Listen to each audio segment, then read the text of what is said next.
একটা বিষয় এখন আমি ক্লিয়ার হতে পারলাম না। আপনারা বুবলির ২য় বাচ্চাটাকে নিয়ে এত উঠে-পড়ে কেন লাগলেন? এখানে আমি মানি বেশ কয়টা রিজন রয়েছে যেগুলোর জন্য এটা নিয়ে একটু বেশি সমালোচনা হচ্ছে।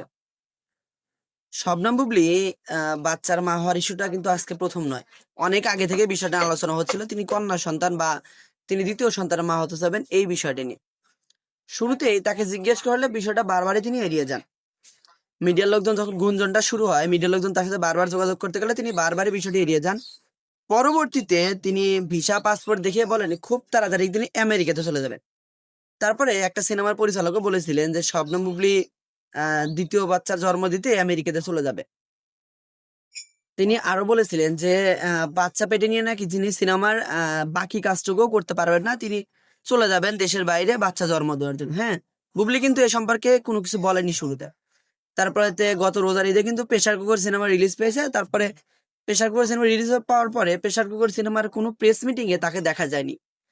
তাকে মিডিয়ার লোকজন বারবার খুঁজতেছিল এবং 'প্রেসার কুকার' সিনেমার পরিচালক রায়হান রাফিকে মিডিয়ার লোকজন জিজ্ঞেস করলে মিডিয়ার লোকজনের কাছে রায়হান রাফি বলেন যে বুবলি তো কোনো খুব সিক মানে খুব অসুস্থ। সে এখন মিডিয়ার সামনে আসতে পারবে না। পরে মিডিয়ার লোকজন বলে বসে, "তিনি কি বাচ্চা জন্ম দিতে আমেরিকাতে গেছেন?" পরিচালক বলে দেন যে, "না, আমি এই সম্পর্কে কোনো কিছু বলতে চাই না।" তারপর বেশ কিছুদিন কেটে যায়। তারপর হঠাৎ করেই আপনারা অ্যাডলফ খানকে নিশ্চয়ই চেনেন। বাংলাদেশের সুদর্শন পুরুষের পুরস্কার পেয়েছেন কয়েকদিন আগে। তো সেই অ্যাডলফ খান ফেসবুকে পোস্ট করে জানান, কন্যা সন্তানের মা হয়েছেন শবনম বুবলি এরকম পোস্ট করে জানান। জানানোর পরে বিষয়টা আরেকটু আলোচনা শুরু হয়। পরবর্তীতে তার কিছুদিন পরে তিনি ১১ই মে সম্ভবত ১১ই মে তিনি বাচ্চার মা হয়েছেন এমনটা পোস্ট করেন ফেসবুকে। সরি ১১ই জুন তিনি পোস্ট করে জানান তিনি কন্যা সন্তানের মা হয়েছেন। সেখানে শাকিব খানকে মেনশন দেন। মেনশন দেওয়ার পরে কাউকে যদি ফেসবুকে মেনশন দেওয়া হয় তার কাছে নোটিফিকেশন যায়। কিন্তু বড় দুর্ভাগ্যের বিষয় শাকিব খান নোটিফিকেশনটা পেয়েছে এখন পর্যন্ত অ্যাপ্রুভ করেনি। অনেকদিন ১১ই জুন সেই গত মাসের কথা প্রায় ১ মাস হয়ে গেল এখনো এই বিষয় নিয়ে কোনো কথোপকথন বলেননি। তবে আপনারা তো জানিয়ে রাখি এই বাচ্চার বাবা মেগাস্টার শাকিব খানই, হ্যাঁ? বেশ কিছুদিন ইউএসএ তে বুবলির সাথে প্রায় ৩ থেকে ৪ মাস কাটিয়েছিলেন। দেশে ফিরে বুবলি যতই নাটক করুক সবকিছু ক্লিয়ার এই বাচ্চার বাবা মেগাস্টার শাকিব খান। কারণ শবনম বুবলি নিজেই বলেছেন তাদের মধ্যে ডিভোর্স হয়নি। হ্যাঁ?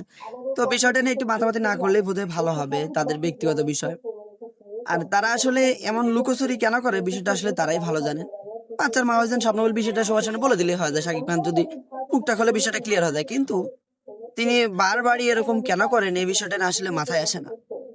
বাচ্চার বাবা নিয়ে আপনারা প্রশ্ন তুলেছেন। আপনাদের কথাও ঠিক আছে। আবার এদিকে যে মেনশন দিয়েছে শাকিব খানকে যদি বাচ্চার বাবা না হতো তাহলে অবশ্যই মুখ খুলতো। বাচ্চার বাবা সে আর এসব ব্যক্তিগত বিষয়ে শাকিব খান আসলে সেভাবে কথোপকথন বলেন না। তো যাই হোক বিষয়টা নিয়ে আসলে আপনাদের মন্তব্য কি? আদৌ বাচ্চা কি শাকিব খান নাকি অন্য কেউ? দেখি কমেন্টে আপনারা কি বলেন।